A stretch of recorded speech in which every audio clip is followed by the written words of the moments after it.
Star banker vanishes in China, stoking fears of renewed Beijing crackdown. Bao Fan is the latest businessman in China to disappear, raising concerns that the Beijing crackdown on technology and financial industries will continue.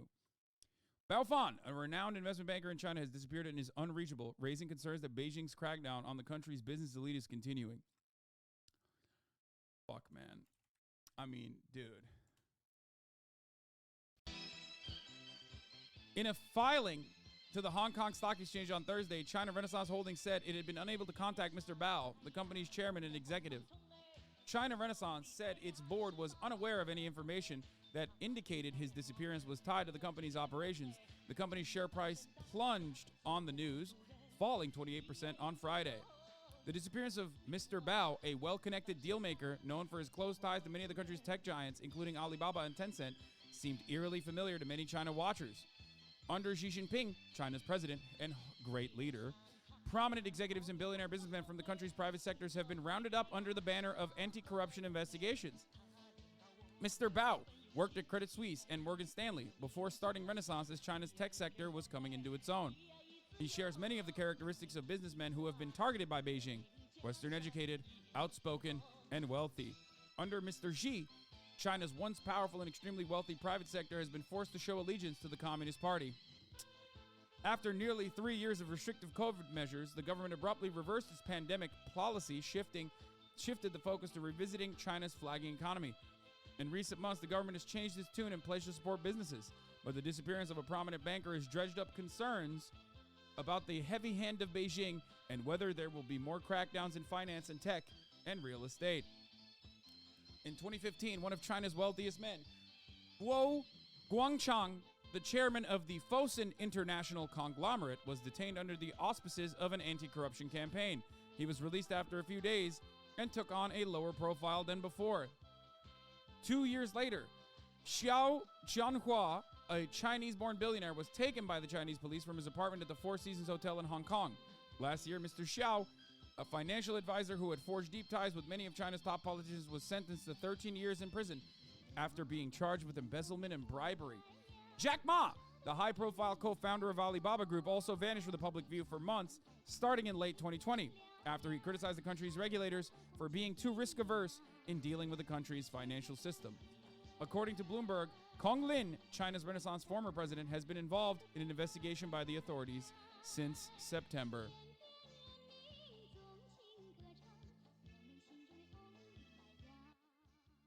At what point is this considered pro-China propaganda and not anti-China propaganda?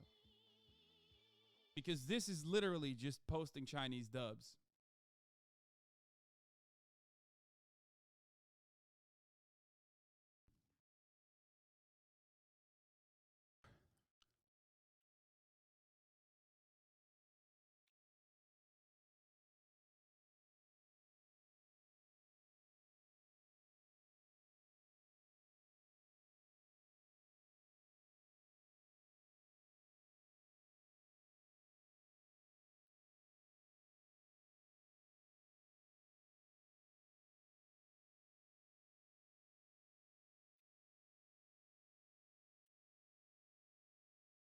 It's awesome. I love whenever like American and Western outlets write scary articles about how China keeps, targeting their billionaires and millionaires and business owners. And I personally find it very funny. Whenever they write it, they're like clearly writing it from a position of criticism where they're like, it's really bad. It's really, really bad, guys. Look at what they're doing. You know what you're saying, the most people would agree, kind of sort of bordering on socialism? All I'm stating is this. We've seen how our leaders deal with, our corporate oligarchs. Okay, here. Where's the Pete Buttigieg video where he's talking about? Hold on.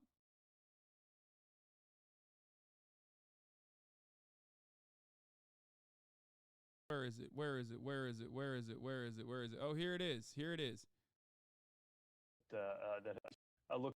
Can you imagine a world in which like shit like this happens, and then they come out, the transportation comes out of the gate swinging and says this. Look, rail safety is something that has evolved a lot over the years, but there's clearly more that needs to be done because while this horrible situation has gotten a particularly high amount of attention, there are roughly 1,000 cases a year of a train derailing. You know, it's so much worse than you think, guys. You don't understand. So the point is,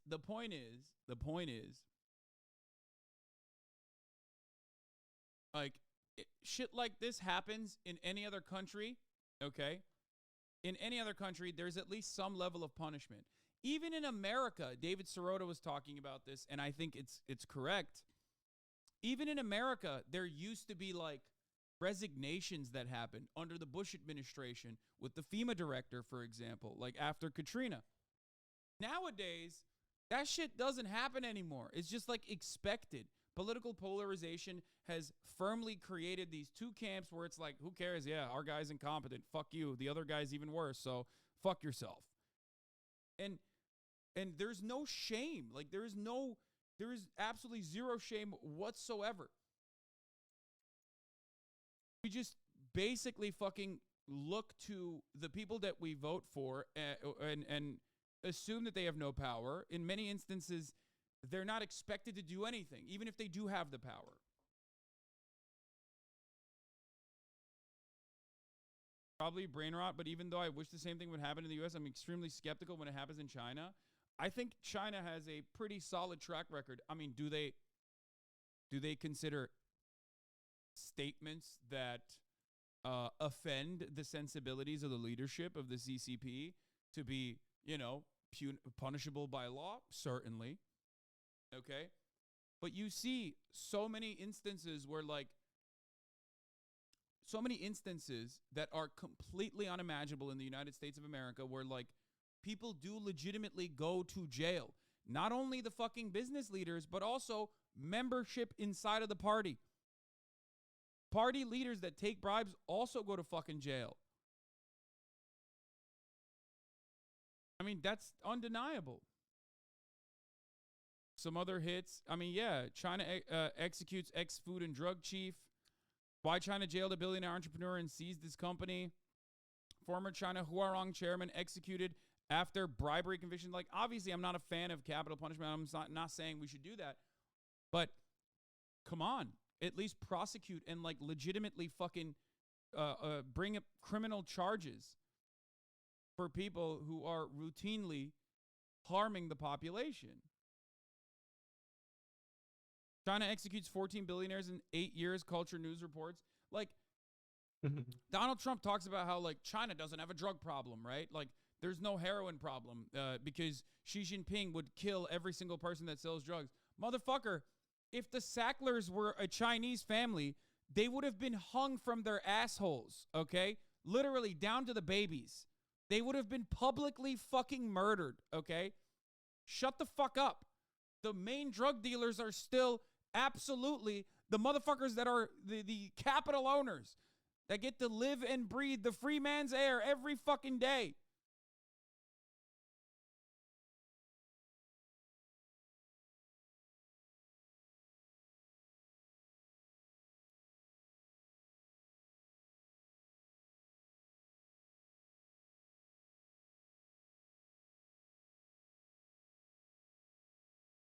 And the people who are saying, well, these are actually people in opposition to the fucking political party in charge.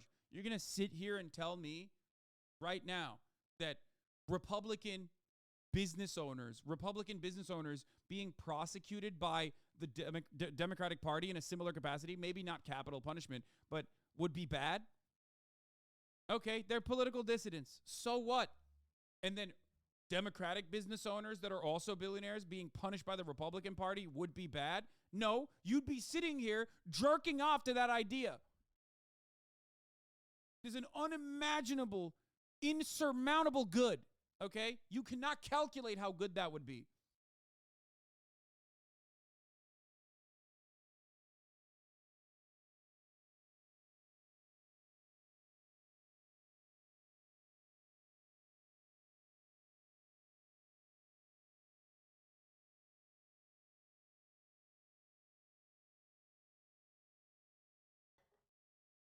Reining in corporate greed. Now that doesn't sound good. Even if it was done on a partisan basis, even if it was conducted and doled out on a hyper partisan basis, you would still be an advocate for it. Okay? It's crazy. That's how desperate I am.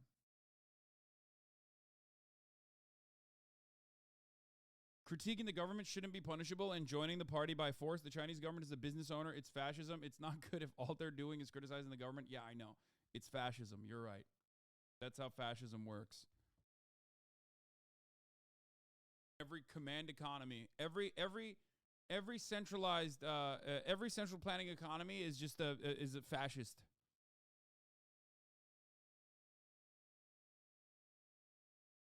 Like the most basic. It's the most basic fucking anarchist take. Fascism is when the government does things, and the more they do things, the more fascist they are. Oh. Anyway.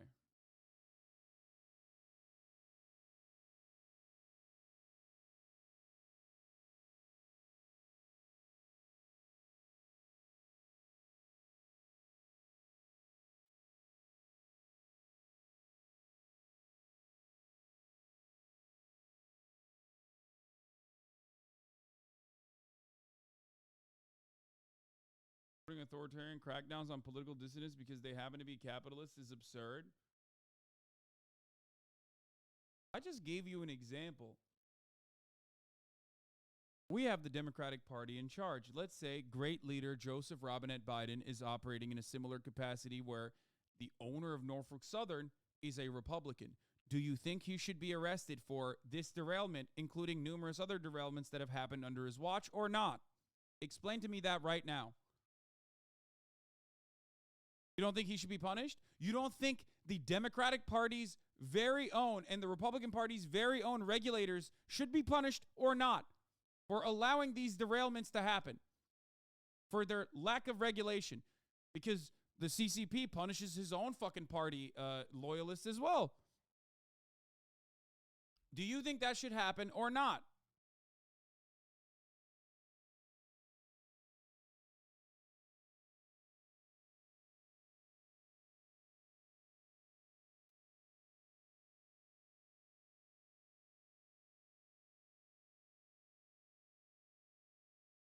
What do we think? Go ahead. Tell me why that's bad. Tell me that's not. Tell me why that would be not an objective net benefit. Fuck it. Let's say a Republican's in charge. Let's say the leader of Norfolk Southern and the executives at Norfolk Southern are actually Democrats. This happens. Okay? And the Republican leadership says the Republicans that were inside of like the areas where they were supposed to be regulating this, and Democrats as well, on top of the Democrats that are in the executive board, are all going to get criminal charges for allowing this to happen. Do you think that's bad? Do you think that's objectively a bad thing? Cracking down on real failures makes sense, but this punishment is happening without any kind of train derailment or particular failure. That's not true. You're wrong about this. You're literally wrong. Their only crime is being a capitalist is not true. That's not true. You're wrong. You don't know the details. You're absolutely wrong. No, they do dish out punishments to people. They do dish out punishments to business owners, billionaires, specifically because every single business is corrupt, okay? Across the board. Corruption in the sense that, like, they do bribery, they do fucking, profit-seeking shit that you see. Whether this is the same in China, it's the same in America, okay? They're always corrupt. They're always corrupt. They're negligent, they're corrupt, they do all of this, okay? The difference is you can pick and choose, right? You can pick and choose who's doing the corruption and who you want to punish when they're doing the corruption. I'm not saying that, like, CCP party loyalists and the businesses that they fucking own are not corrupt or doing awful shit. I understand that, okay? I do. My point is, all the businesses are corrupt. At least they're punishing people who also they mark as political dissidents. In America, all businesses are corrupt. We don't even punish the political dissidents.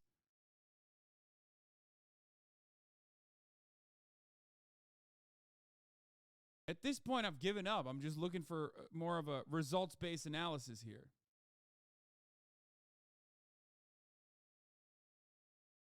But anyway, I am against capital punishment. I'm showing that like any kind of punishment, bare minimum, any kind of punishment would be good.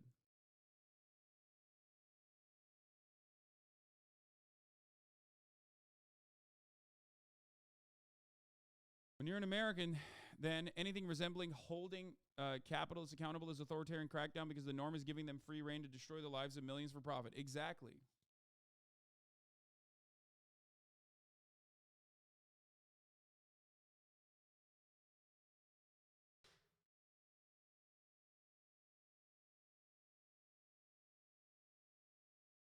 First paragraph explains why the ex-chief. China executes ex-food and drug chief. Like their own fucking person. China executed the former head of its food and drug watchdog on Tuesday for approving untested medicine in exchange for cash, the strongest signal yet from Beijing that it is serious about tackling its product safety crisis. The execution of former state food and drug administration director Zheng Xiaoyu was confirmed by state television official Xinhua News Agency. During Zheng's tenure from 1998 to 2005, his agency approved 6 medicines that turned out to be fake, and the drug makers used falsified documents to apply for approvals. I don't think the punishment is fair. I don't think he should get executed. I don't think the state should execute anyone. Okay? I am against capital punishment, but I am not against punishing people even inside of your own state. So what happened? This guy is a fucking CCP guy. You think he didn't deserve to be punished? What do you think? Go ahead. Go ahead. Tell me. Go ahead while this plays in the background.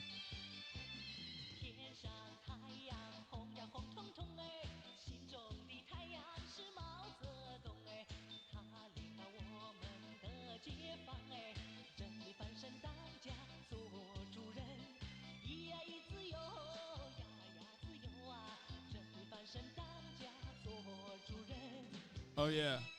This was, Hasan is a dirty pre-watching Andy. Report, a balloon shot down on February 11th over Canada's Yukon territory is believed to have belonged to an Illinois-based hobbyist club. How many times did I fucking tell you, dude? How many times did I fucking tell you? I'm like, these balloons are so easy to blow up. They're so easy to fucking purchase and throw up there. We're just on high alert now. Oh, my God, I'm so right. Fuck. Anyway.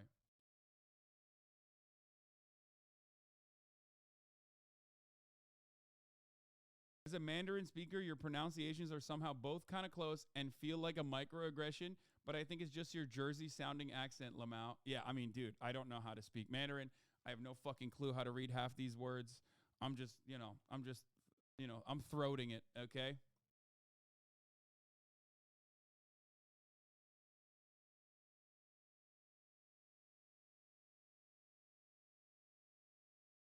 Yeah, please don't do Chinese. Yeah, I'm going to do it regardless, okay?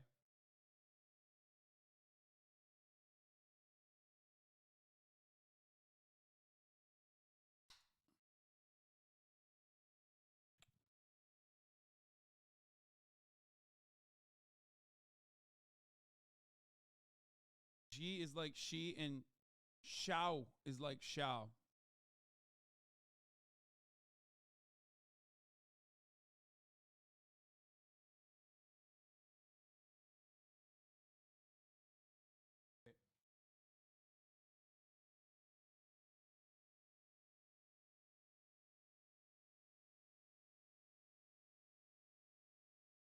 Oh no.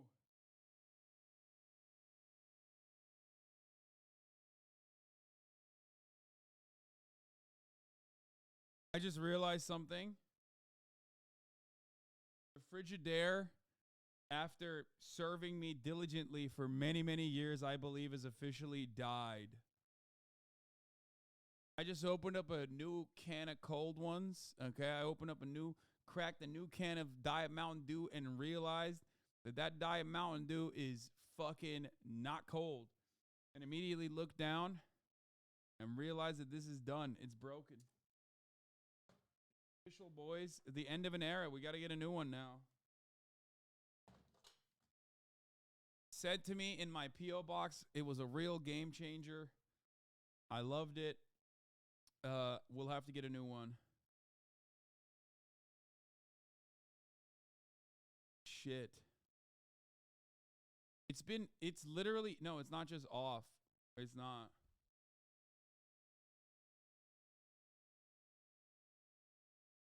It's not even off. It's on. Right.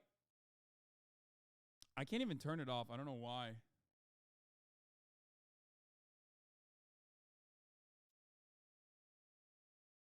The first thing that broke was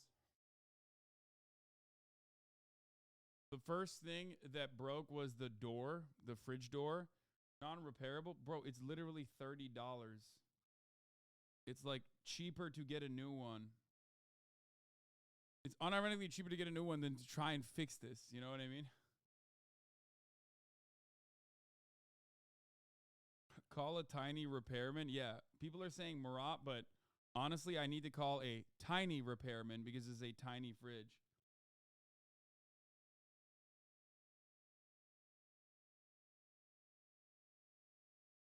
Anyway. Good stuff happening all around. Let's move on. Let's move on from China back to the United States of America. Breaking. At least 102 children as young as 13 were found working overnight shifts using hazardous chemicals and cleaning brisket saws at 13 plants in 8 states. The U.S. Department of Labor has fined Packer Sanitation Services $1.5 million for these egregious violations. The food sanitation company was employing children in the plants of well-known companies like Tyson Food, Cargill, Turkey Valley Farms, and more. This keeps happening in America. I don't know how. I just don't understand. This is not the first time the Labor Department has intervened over Packer Sanitation using child labor. Last year, they caught employing 31 children, and some of the kids suffered chemical burns from the corrosive cleaners they were required to use.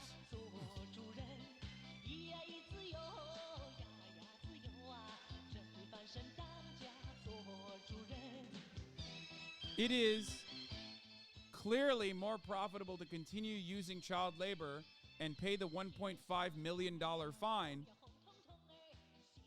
than it is to stop using child labor, which is precisely the reason why they keep fucking using child labor.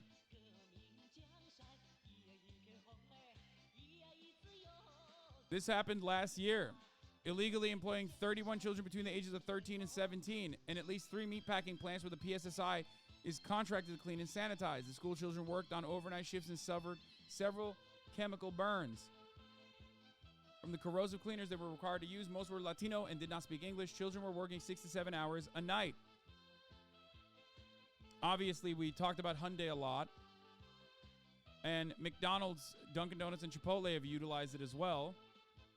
Child labor law violations have increased in the U.S. with a 37% increase in the fiscal year 2022, including 688 children working in hazardous conditions, with the number likely much higher as the recorded violations stem from what was found during labor inspections.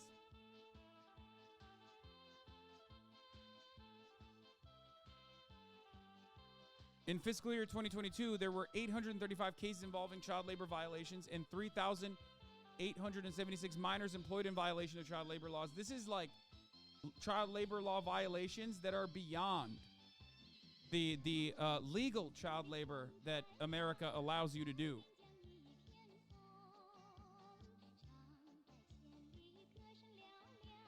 Since the start of the Biden administration, the Department of Labor has issued at least 38 press releases involving child labor enforcement cases. Solution: more child labor. Severe labor shortages make it hard on employers these days, and the business community has found their solution. Instead of trying to increase immigration or fund apprenticeship programs for older children and young adults, several states, including Iowa, Minnesota, Ohio, and Arkansas, are considering legislation to decrease the age and increase the hours at which children could work dangerous jobs. This is true. The children yearn for the mines.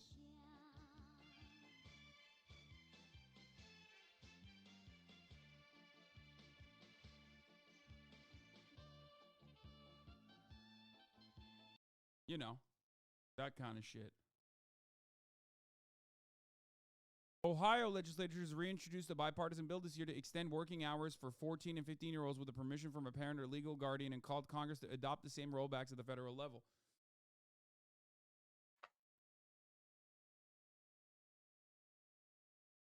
I love that, dude. We live in a perfect dystopia, dude. It's fine.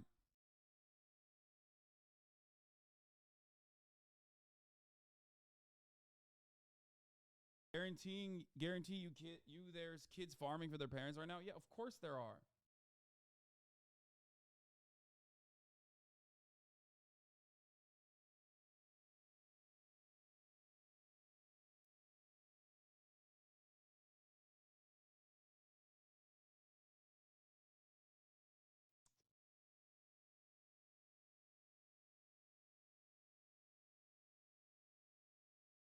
Should send everyone who thinks that we should start using child labor to a labor camp and see how they like it.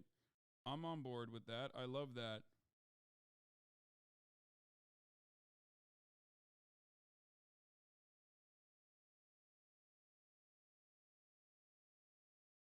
As a kid who worked a job that severely violated child labor hour limits, I'm mostly for this. Yeah, it's great. I think we should do that. I think that's what we should be doing is just more child labor. That's what we need. That's what this country really needs. All these kids are, becoming gay and stuff. Instead, their gender pronoun should be get a job. As that psychopathic woman correctly pointed out. Yeah.